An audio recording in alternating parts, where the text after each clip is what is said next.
Assalamualaikum warahmatullahi wabarakatuh. Kita ketemu lagi di pertemuan ke-9 mata kuliah matematika teknik. Baik, pada kesempatan kali ini kita akan membahas tentang persamaan diferensial. Namun sebelum ke persamaan diferensial, ada bagian yang terlupa kemarin, yaitu tentang integral trigonometri, di mana nanti integral trigonometri ini akan kita pakai terus ya di persamaan diferensial. Baik, tidak banyak yang harus kalian hafal, cukup 2 saja yang sering dipakai, yaitu sin x dan cos x. Integral sin x dx adalah min cos x plus c, dan integral cos x dx sama dengan sin x plus c. Jadi cuma 2 ini aja ya. Hati-hati jangan sampai tertukar. Integral sin itu min cos, integral cos itu adalah sin. Baik, di sini saya punya contoh soal. Integral 4x cos x dx. Nah, kita selesaikan. Sebelum kita selesaikan, kita harus identifikasi dulu ya. Seperti kemarin, apakah integral ini termasuk integral substitusi atau integral parsial. Untuk mengeceknya, kita lihat cos x. Apakah turunan cos x adalah min sin x, dan di sininya bukan min sin x ya, tapi 4x, jadi tidak sama. Maka kalau tidak sama, kita menggunakan integral parsial. Kita menggunakan integral parsialnya dengan cara model ini ya, Tanzain. Berarti di sini 4x, di sini cos x ya. Yang sebelah kiri kita turunkan, yang sebelah kanan kita integralkan. Turunan dari 4x, 4, turunan dari 4, 0. Integral dari cos x. Integral dari cos x adalah sin x. Integral dari sin x adalah min cos x. Udah ya, mudah ya. Kalau sudah, dikalikan ya seperti ini. Yang ini positif, ini negatif. Berarti jadi 4x sin x dikurang ya, selalu dikurangi 4 min cos x plus c. Tahu sama dengan 4x sin x min sama min jadi plus 4 cos x plus c. Selesai sampai sini. Ya, jadi integral dari 4x cos x dx adalah 4x sin x ditambah 4 cos x plus c. Oke, selanjutnya adalah bilangan E. Nah, bilangan E ini juga akan selalu kita pakai nanti di konsep persamaan diferensial ya. Bilangan E ini adalah bilangan irasional, jadi bisa disebut dengan E atau bisa disebut dengan Euler ya, Euler. Ini. Atau bisa juga disebut dengan bilangan natural dan sebagainya. Nah, bilangan E ini adalah bilangan irasional. Bilangan irasional itu seperti apa sih? Bilangan irasional ini adalah bilangan yang tidak dapat dipecah menjadi bentuk upper B. Nah, seperti apa bentuk upper B? Misalnya gini, saya punya bilangan 2/3. 2/3 ini kan kalau dibagi dalam bentuk desimal berarti dia bentuknya 0,6666 dan seterusnya ya. Nggak ada habisnya. Nah, ini disebut bilangan rasional kalau ini. Jadi dia di sini berpola terus, ada polanya gitu. Sama polanya. Sementara bilangan E ini nilainya adalah 2,71828 dan seterusnya, nggak ada habisnya. Nah, maka karena untuk memberikan simbol bilangan yang irasional, maka diambillah huruf E. Huruf E ini sama seperti nilai pi. Pi pada lingkaran ya. Kan pi pada lingkaran itu 3,14159 dan seterusnya. Angkanya tidak beraturan. Nah, ini juga sama. Untuk menyingkat gitu ya. Jadi nilai ini dilambangkan dengan pi, nilai ini dilambangkan dengan E. Itu jadi kedudukan E dan pi itu sama ya. Sama-sama bilangan irasional. Nah, selanjutnya kita akan memakai E dalam hal apa? Di sini untuk kita pakai masih proses integrasi ya. Di sini ada rumus umum yang harus kalian ingat, bahwa integral E pangkat X dx adalah E pangkat X plus C. Sama ya. Tapi tidak selalu nanti misalnya di sini 3X, jadi sini juga E pangkat 3X. Enggak. Jadi pokoknya intinya rumusnya ini. Integral E pangkat X dx sama dengan E pangkat X plus C. Nah, kalau misalnya ada berapakah integral E pangkat 2X dx? Apakah hasilnya E pangkat 2X plus C juga? Tidak. Seperti apa caranya kita lihat ya. Oke, kita langsung ke persamaan diferensial atau disingkat dengan PD ya. Persamaan diferensial itu apa? Persamaan diferensial itu adalah sebuah persamaan yang mempunyai y sebagai variabel terikat dan x sebagai variabel bebas. Nah, persamaan diferensial itu dibagi menjadi dua, yaitu persamaan diferensial biasa atau PDB dan persamaan diferensial parsial atau PDP. Apa bedanya? Kalau PDB itu variabel terikatnya adalah y dan variabel bebasnya itu hanya x. Sementara untuk persamaan diferensial parsial, variabel terikatnya adalah y, sementara variabel bebasnya bisa x, bisa t, z, dan sebagainya. Jadi intinya kalau persamaan diferensial biasa, variabel bebasnya itu hanya satu, yaitu x saja, sementara persamaan diferensial parsial itu variabel bebasnya lebih dari satu, gitu ya. Nah, notasinya seperti apa? Jadi notasi untuk persamaan diferensial bisa ditulis seperti ini ya. Bisa dalam bentuk y aksen, atau y aksen-aksen, atau y aksen-aksen-aksen, gitu. Ini artinya turunan pertama, turunan kedua, dan turunan ketiga. Atau bisa juga ditulis dalam bentuk seperti ini. Ini berarti dy dx ya, ini turunan pertama, ini turunan kedua, ini turunan ketiga. Perhatikan beda penulisannya ya.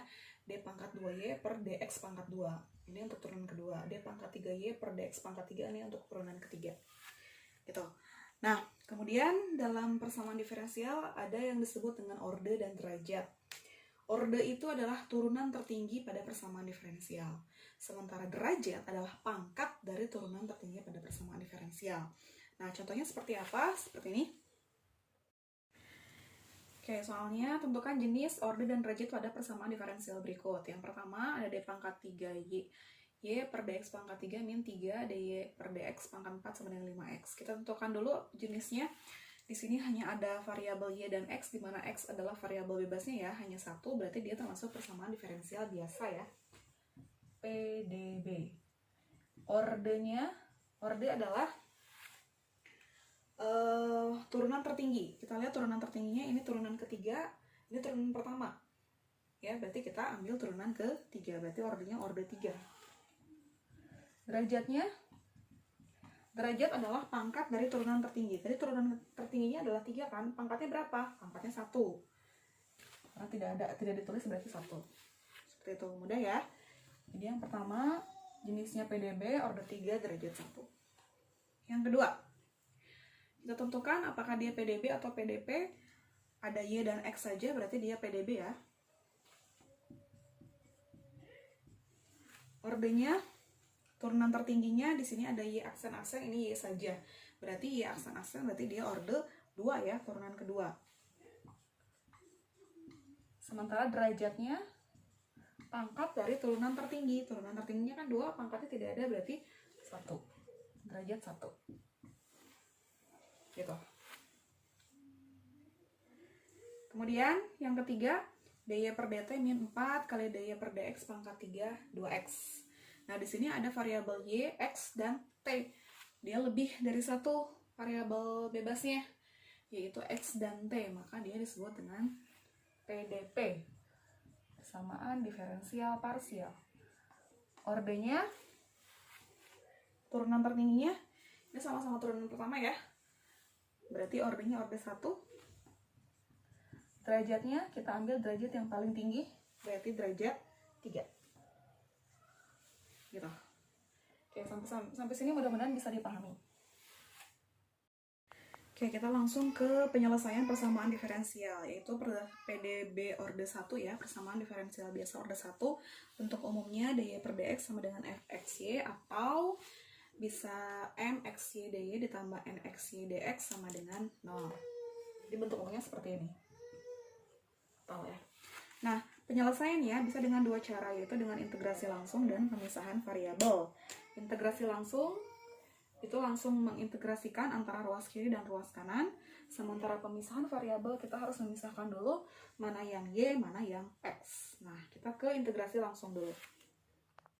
Nah, sekarang kita ke penyelesaian PDB orde 1 dengan cara integrasi langsung ya. Nah, kalau kalian lihat di sini ada 4 soal, 2 soal itu beda ya dengan 2 soal yang lainnya.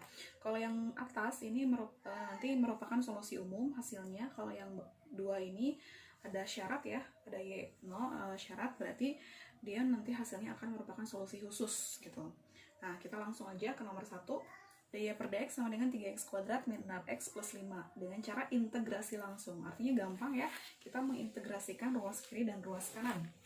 Berarti langsung saja kita integralkan. Berarti jadi integral dy per dx sama dengan integral 3x kuadrat min 6x plus 5 gitu. Nah, integral dy dx, integral dy dx adalah y gitu. Jadi kalian nggak usah pusing, pokoknya integral dy dx adalah y. Nah, integral ini diintegralkan ya dx ya. Nah, berarti ya udah diintegralkan aja seperti biasa. Berarti 3/3 x pangkat 3 ya, atau berarti langsung x pangkat 3 min 6/2 3 x pangkat 2 ditambah integral 5 jadi 5x plus c. Nah, udah hasilnya ini persamaan diferensialnya gitu. Udah ya, jadi masih ada nilai c di sini. Oke, selanjutnya ke nomor 2. Nomor 2 sedikit berbeda. Ada x dy dx sama dengan 5x pangkat 3 plus 7. Nah, di sini ada nilai x nih di sini. Kita harus hilangkan x ini, jadi harus dy dx aja di ruas kiri. Artinya berarti kita bagi semua ruas dengan x ya. Kalau kita bagi semua ruas dengan x, berarti hasilnya seperti apa? Ini dibagi x ya, berarti tinggal dy dx ya. Sama dengan ini dibagi x semuanya, 5x pangkat 3 dibagi x, berarti tinggal 5x pangkat 2 ya. Ingat aturan eksponen. Ditambah 7 bagi x, 7 per x. Nah, kita integralkan keduanya. Berarti ini dx ya. Integral dy dx berarti y. Integral 5x kuadrat berarti 5/3 x pangkat 3. Nah, integral 7 per x. Perhatikan, yang harus kalian ingat, ada integral 1 per x dx atau sama dengan integral x pangkat min 1, itu hasilnya adalah ln x gitu ya. Ini harus diingat, ini sudah pernah dipelajari di SMA ya. Jadi kalau misalnya integral 7 per x berarti 7 ini kita pecah nih, jadi 7 kali 1 per x kan, berarti jadi ditambah 7 ln x. Jadi 7-nya tetap, per x-nya atau 1 per x-nya jadi ln x. Jadi 5/3 x pangkat 3 ditambah 7 ln x. Kalau misalnya di sini 2 per x berarti jadi 2 ln x gitu ya. Plus c. Nah, selesai sampai sini. Jadi untuk 1 dan 2 dia masih ada c-nya. Ini merupakan solusi umum. Nah, untuk nomor 3 dan 4. Nah, untuk nomor 3, e pangkat x dy per dx sama dengan 3. Syaratnya y0 sama dengan 3. Supaya dia dy dx aja berarti kita bagi semuanya dengan e pangkat x ya. Jadi ini kita bagi dengan e pangkat x. Berarti ini jadi dy per dx sama dengan 3 per e pangkat x. Karena harus dibagi dengan e pangkat x supaya ini hilang. Gitu. Nah, atau kita rubah menjadi dy per dx sama dengan 3e pangkat min x ya. Jadi si e pangkat x-nya saya ke atasin. Gitu. Nah, baru sampai sini diintegralkan kiri kanan. Integral dy per dx, dy per dx itu berarti y ya. Nah, sekarang ini integral 3e pangkat min x. Tadi kan sudah kita pelajari ya, bilangan e. Kita hitung di sini ya. Integral 3e pangkat min x dx. Kita misalkan u adalah ini, min x. Jadi yang dimisalkan u-nya adalah pangkat e-nya. Maka du per dx itu sama dengan min 1, turunan dari min x min 1. Maka dx sama dengan min 1 per 1. Min 1 per 1 itu min 1 kali du. Jadi min 1 du atau min du. Itu. Masukkan? Berarti jadi integral 3 e pangkat u ya. Karena min x-nya ganti dengan u dx-nya jadi min du. Sama dengan 3 kali min, berarti jadi min 3 ya. Min 3 integral E pangkat U du. Udah, ini min 3. Kan tadi kita sudah pelajari bahwa integral E pangkat X ya tetap ya, jadi E pangkat X. Berarti ini juga tetap. Jadi E pangkat U plus C. Nah, ganti min 3. E pangkat U berarti E pangkat min X plus C. Nah, jadi ini hasilnya. Jadi integral 3E pangkat min X dx adalah min 3E pangkat min X plus C. Bisa kita taruh di sini.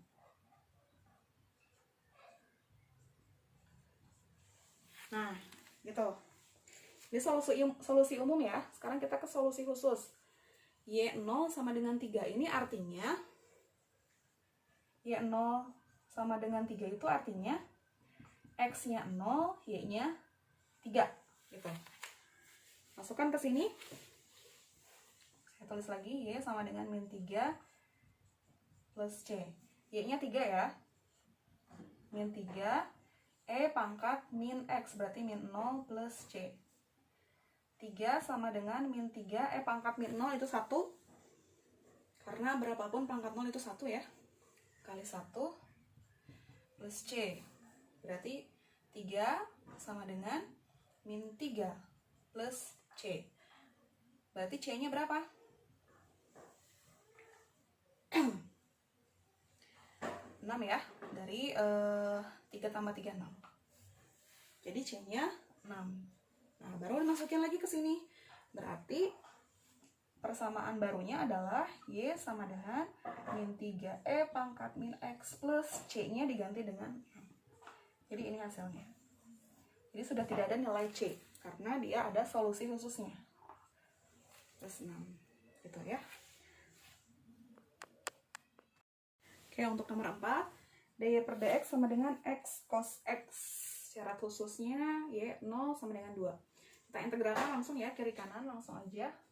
Berarti ini jadi y, ini jadi integral x cos x dx. Nah, ini kita pakai integral parsial ya.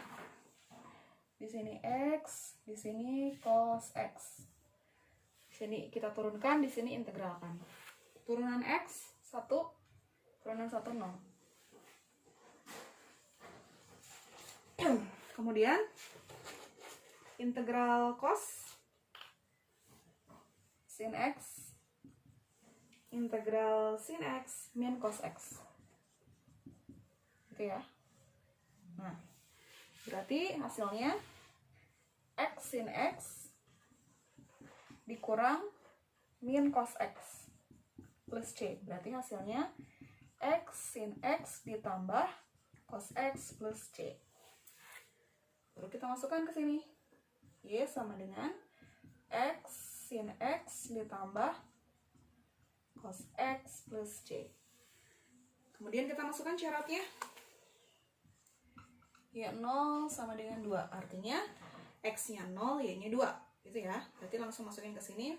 2 sama dengan ini 2 x sin x. Berarti 0 sin 0 ditambah cos 0 ditambah c. 2 sama dengan 0 kali sin 0, 0. Cos 0 derajat itu 1 plus c. 2 sama dengan 1 tambah c. Maka c sama dengan 1. Maka langsung kita bikin persamaan diferensialnya. Berarti jadi y sama dengan x sin x ditambah cos x ditambah 1. Sudah tidak ada nilai c-nya. Nah, baik, semoga sampai sini paham ya. Kalau ada yang ditanyakan silahkan bisa di WA aja. Assalamualaikum warahmatullahi wabarakatuh.